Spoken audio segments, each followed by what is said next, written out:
안녕하세요. 김민호 세무사입니다. 오늘은 부가세법 제16조 용역의 공급 시기에 대해서 설명드리겠습니다. 먼저 일반적인 용역의 공급 시기입니다. 원칙에 있어서 용역의 공급 시기는 이 영무 제공이 완료된 때를 공급 시기로 보게 되겠습니다. 용역을 수주해서 제공이 끝났을 때 그때가 공급 시기가 돼서 그 날짜로 세인계약서를 발급하면 되겠습니다. 영무 제공이 아닌 재화를 빌려준 경우에는 해당 재화가 사용되는 때가 공급 시기가 되겠습니다. 시설, 예를 들어서 부동산이라든지 기계장치 이런 것을 임대했을 때에는 그게 사용되는 때가 일반적인 공급 시기가 되겠습니다.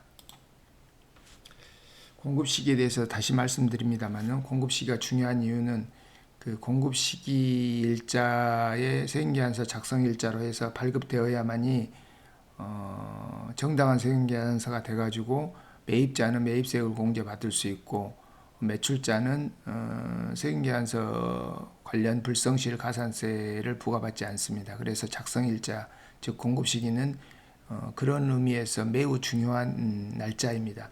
특히 부가가치세는 거래세 개념이기 때문에 거래가 일어난 날짜를 매우 중요시 생각합니다.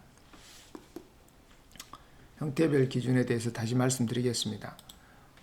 통상적인 용역의 공급은 조금 전에도 말씀드렸습니다만 영무 제공이 완료되는 때가 공급 시기가 되겠습니다. 그 다음에는 장기할부 조건부라든지 아니면은 어떤 기타 조건부, 또 완성도 조건부, 중간지급 조건부, 그 다음에 용역을 구분할 수 없이 계속적으로 공급이 일어나는 경우, 이런 경우에는 약정입니다. 약정. 대가의 각 부분을 받기로 한 때, 그때 약정일이 좁으니까 대가를 받기로 한 약정일을 공급 시기로 보고 있습니다. 그리고 부동산 임대업에 있어서 간주임대료, 즉 보증금을 정기예금 이자율로 환산해서 월세식으로 이렇게 환산하는 그 가격을 간주임대료라고 하는데, 그 간주임대료라든지 아니면 임대료를 선불로 1년치를 받았다든지 아니면 후불로 받았다든지 이런 경우에는 공급 시기가 예정 또는 확정 신고 기한 종료일이 공급 시기가 됩니다. 그러니까 예정 신고 기한 종료일, 법인 같은 경우에 예정 신고를 하고 개인사업자의 경우에는 일반적으로 확정 신고만 하지 않습니까? 그래서 예정 때인 3월 31일, 그다음 확정 신고 기한인 6월 30일, 다음 다시 또 예정은 9월 30일, 확정 12월 31일 이렇게 신고 기한 종료일이 공급 시기가 되겠습니다. 다음에 둘 이상의 과세 기간에 걸쳐서 용역이 제공되고 있는 경우에는 통상적으로 그 계약에 따른 사용기간 월수, 그러니까 매월 이렇게 공급되고 있기 때문에 월수로 1월, 2월, 3월 이렇게 해서 월 단위로 세금계산서를 발생시키면 됩니다. 그러나 만약에 이제 선불로 이렇게 받은 경우에는, 그런 경우에는 예정 신고 기한 또는 확정 신고 기한 종료일로 이렇게 보시면 되겠습니다. 그 다음에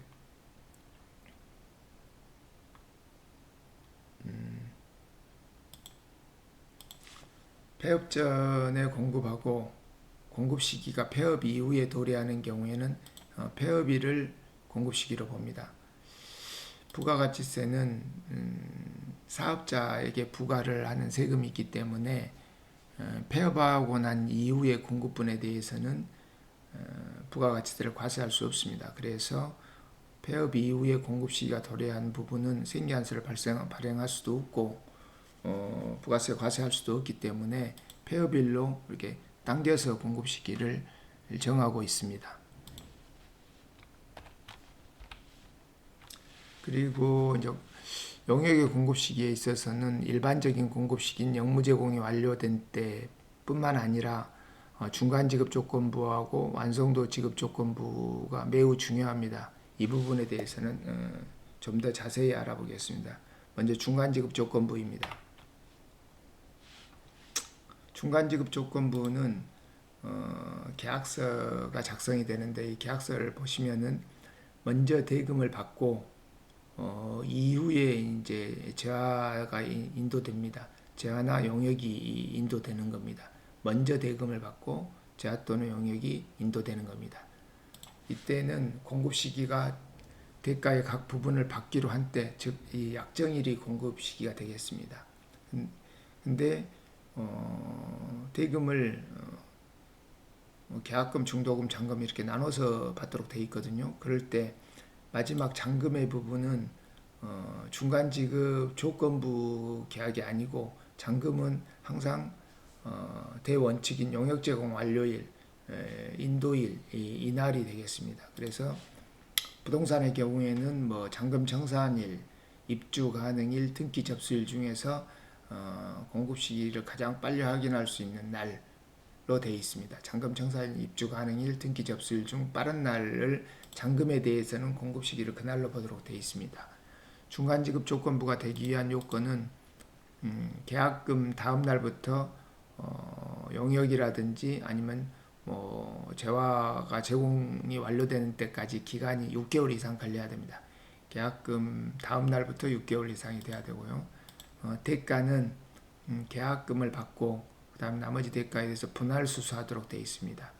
예를 들어서 계약금 받고 중도금 받고 잔금 받고 중도금 1차, 중도금 2차, 잔금 이런 식으로 나눠서 받아야 됩니다. 따라서 총 3회 이상으로 대가 부분이 구분돼야 됩니다. 대가를 3회 이상으로 나눠서 받아야 되고 계약금 다음 날부터 용역 제공 완료일까지 6개월 이상이 돼야만이 중간지급 조건부가 될 수 있습니다. 그러면 중간지급 조건부가 되면은 계약서상 대가를 받는 그 약정일 있지 않습니까? 약정일이 공급시가 되는데 만약에 이게 깨져버리면은 중간지급 조건부가 깨져버리면은 용역 제공 완료일이 공급 시기가 되었고 그 날짜로 생계안서를 발급해야 된다는 것입니다. 사례를 한번 말씀드려 보겠습니다. 부동산을 매매할 경우에 보시면 계약서를 보면 통상적으로 계약금 지급하고 계약금 지급하고 그 다음에 중도금, 잔금 이런 식으로 지급하는 방식이죠. 그러면서 계약금 지급한 다음 날부터 인도일까지 6개월 이상이어야만이 중간지급 조건부가 됩니다. 그러면은 6개월 이상이다. 그러면은 각 대금을 받을 때마다 생계안서를 발급해 줘야 됩니다. 건물분에 대해서는요. 그 다음에 사례를 한번 보시면은 1월 1일 날 계약금을 받았다. 그러면은 중간지급 조건부가 되려면은 계약금 다음 날부터 해야죠. 이게 초일 불산이 원칙 때문에 1월 2일부터 기산이 됩니다. 민법에서 보면은 날짜를 기산할 때는 초일 불산이 원칙이 적용되거든요.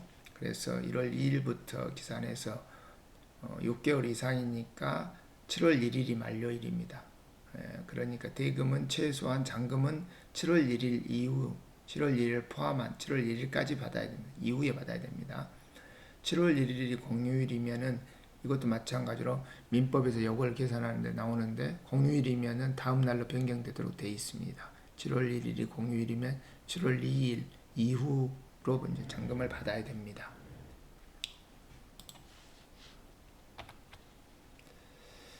그 다음에 완성도 지급 조건부에 대해서 알아보겠습니다. 완성도 지급 조건부. 마찬가지로 완성도 지급 조건부라든지 중간지급 조건부는 공급 시기가 대가의 각 부분을 받기로 한 때, 그때가 공급 시기가 됩니다. 조금 전에도 말씀드렸습니다만 잔금은 용역 제공 완료일입니다. 대가를 잔금 받기 전 계약금, 중도금 부분에 대해서만 약정한 때고 잔금은 항상 용역 제공 완료일인 준공일입니다. 만약에 그 약정일보다 먼저 대금을 수령하면은 공급시기 특례에 따라서 선발급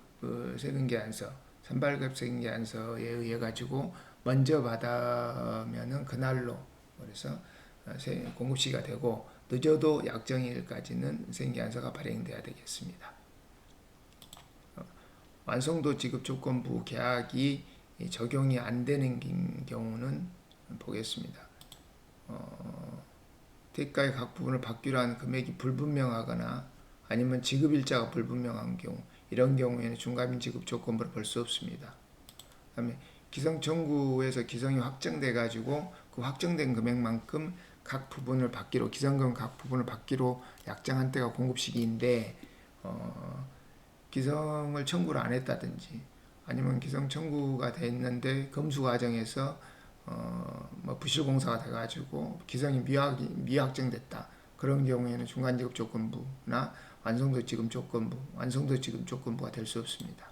이렇게 완성도 지급 조건부가 되지 않은 경우에는 용역의 공급 시기 원칙으로 돌아가서 용역 제공 완료일이 공급 시기가 되겠습니다.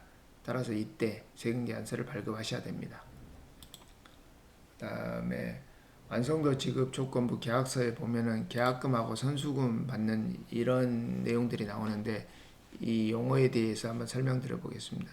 선수금하고 계약금은 통상적으로 계약을 하게 되면은 계약금, 중도금, 잔금 이렇게 그냥 지급하죠. 그래서 이 계약금 부분은 생계한서 발급 부분가 있습니다. 근데 계약금 위에 선수금을 또 받는 경우가 있습니다. 선수금은 계약금이라고 볼 수는 없고요.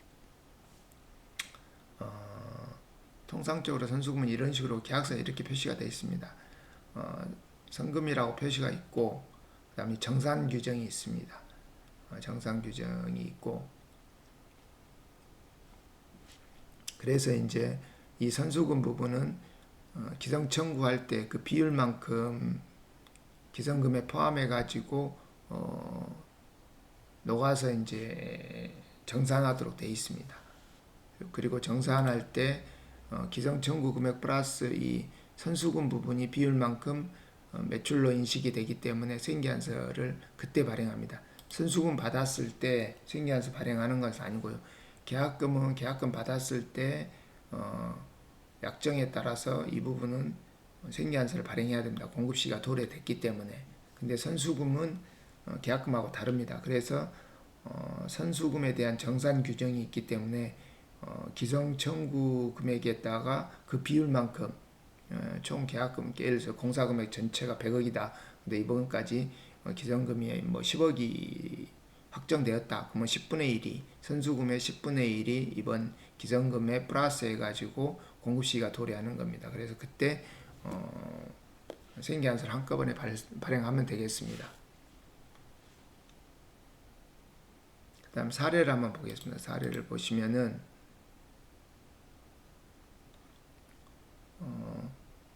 준공검사일 이후에 잔금을 받기로 이렇게 약정할 수도 있지 않습니까? 그러지만은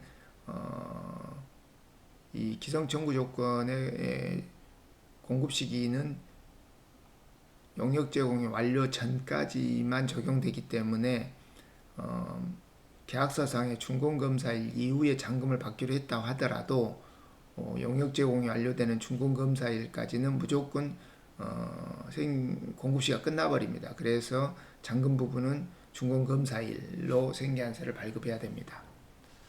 두 번째로 보시면 기성금에 다툼이 있어서 법원에서 이제 소가 제기돼 가지고 법원 판결을 받았다. 그런 경우에는 판결에 의해서 마지막 판결, 확정 판결에서 대가가 확정된 때가 공급시기가 되겠습니다.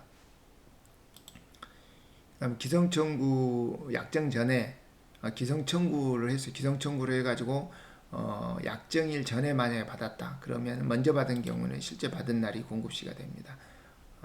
부가가치세 공급시기는 기본적으로 어떤 인도되고 그다음 공급가액이 확정되고 가액 세금계산서의 필요적 기재사항 4가지 공급자, 공급받는 자, 공급일자, 그 다음에 공급가액 이 4가지를 알 수 있는 가장 빠른 날을 공급시기로 이렇게 보는 그런 기본적인 그 마인드가 있습니다. 그래서 기성청구 약정일 전에 대가를 받아버리면 공급가액이 확정되니까 실제 받은 날을 공급시기로 이렇게 보면 되겠습니다.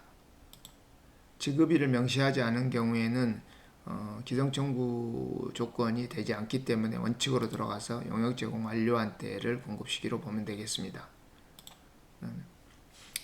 기성청구를 했는데 검사가 기성에 대한 기성검사를 해서 대가가 좀 늦게 확정이 됐다든지 이러면은 실제 검사 후 확정된 때를 공급시기로 이렇게 보시면 되겠습니다.